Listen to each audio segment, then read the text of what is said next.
Hello दोस्तों, जसो कि तुमते मेसकांचे वक्तलात की कॉमेडियन नमू सिसोदिया અને દોસ્તો तुमरे मनोरंजन के लिए ભોંગરિયા નવલો ગાનો લઈને આવણે બાજરી में मतलब આપણો સિંગર છે પ્રેમસિંહ ડાવર અને સ્ટુડિયો પ્રેમસિંહ ડાવરોન છે ત્યાં ગુજરાતમાં ગોઈની પાંદડા અને દોસ્તો ગાનો કસો કાય છે ચાલુ तुमका जे संवाद છે ચાલુ कैमरामैन ले लेवो स्टूडियो में। चलो दोस्तों यार प्रेमसिंह भाई।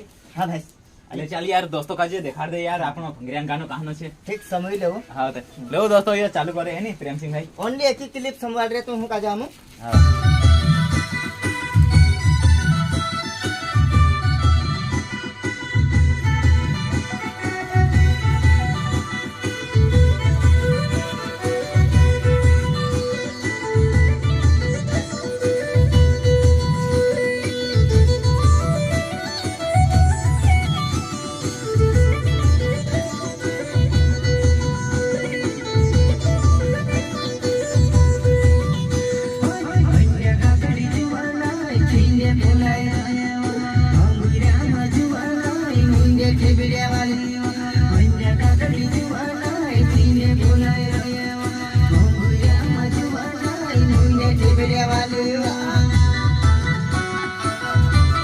दोस्तों ऐसा गानो छे यो एकदम मजेदार गानो छे दोस्तों। फुल वीडियो बहुत जल्दी आने वालो छे।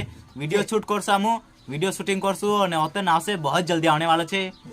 અને प्रेमसिंह भाई वही कहसे बस बस नमो कह दे अतरत घणो ने बहुत जल्दी से जल्दी आने वाली छे ये सॉन्ग हम कंप्लीट करवा देला छे। खाली थोड़ो घणो का म्यूजिक बाकी छे तो म्यूजिक करो ने शांति तो नमो का जापो में ने नमो का कहानो को तो वीडियो शूट करसे तो 1 2 3 दहाड़ा नमो भी लगा देसे। असो नहीं कि स्टूडियो पर ने वीडियो शूट होने जे तो बन जासे तत्काल असो नहीं थोड़ो टाइम लागसे टाइम लागे मतलब शूट करना एडिटिंग करना में इंतजार करजो एना वीडियो है ने। हां तो बहुत जल्दी आवશે असते हम तावणी करसे बहुत जल्दी। अंजा काकड़ी छिंडे फुलाई गए एने मार भंगरिया में जोना मुंडे ठिबड़े वाली। हां ये सॉन्ग के नाम रहसे। हां